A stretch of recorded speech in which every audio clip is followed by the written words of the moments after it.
Umaga, Col. So, nandito na naman tayo sa site, Col.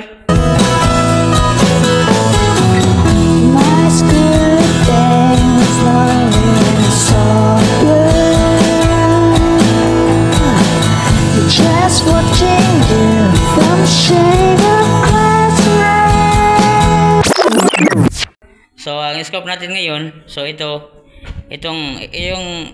yung puti, Col, ano yan, kanang floor drain at saka yung PVC na trays, yan yung clean out natin.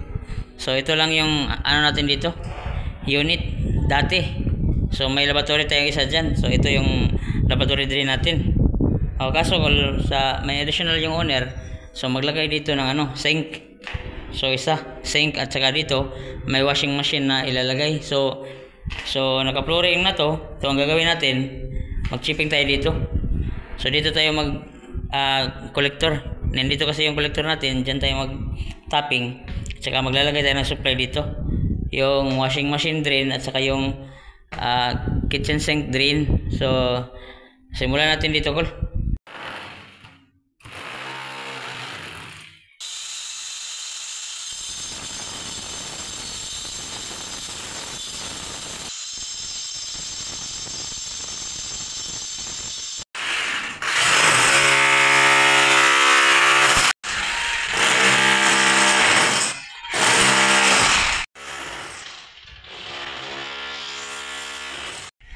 Ito na siya, Col. Tinanggalan natin, Col, para maka tayo ng isang dyan, collector.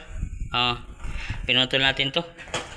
Tapos ang ginawa natin, lalagyan natin dito ng Y. At Y at saka yung 45 degree.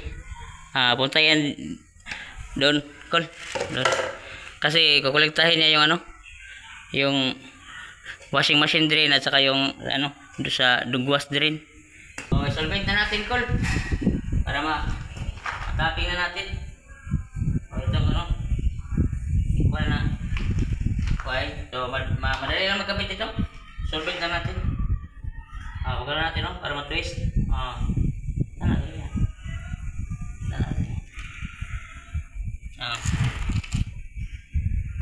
So yan lang, Col. Tapos ito, lalagyan natin ito ng konting slope. Pero hindi lang malaki kasi doon, akit na doon. So ito na siya, Col, natapos na natin. Ito yung niya, floor clean out. So wala tayong available na double 45, Col. So kapag ganito talaga floor clean out, dapat naka double 45 talaga to. So bawal to sa mga Col, sa mga may inspection ba. Ito yung floor drain niya. So yung bin natin nakaloping lang, Col. So hindi natin nilagyan ng bin. So dito na sa collector naglagay ng bin. May bin na kasi yan dati dyan. Laki. Kaya di ko na nilagyan. So galit sa itong design, Col. Ayan yung natin, yung drain na yung kitchen sink. Kitchen sink drain. So itong patakbuhin natin, Col, papunta doon sa kanyang dugwash. Pero maglalagay pa tayo dito ng washing machine drain. So ito na, Col, ang ginagawa natin, Col. So natapos na natin mag-chipping ng washing machine drain. So dalawa siya. So separate na lang natin. So hindi natin kalimutan, Col, kapag washing machine drain. So kailangan naka-pitrap talaga yan para hindi mangamoy, Col.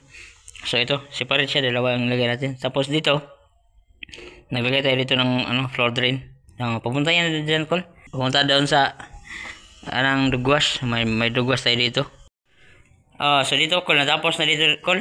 So lalagay natin yung dalawang So bawat tag-iisang washing machine, may yung drain niya, may sariling pitrap at saka yung niya bint. So ito yung floor drain. So ito banda, Col, i-balance muna natin to kasi kailangan itong mabuhusan ngayon. So dito maglalagay tayo dito ng floor clean out at saka yun yung natin, stub out ng dugwash drain doon. Maraming salamat, Col, sa panonood. God bless, bye bye.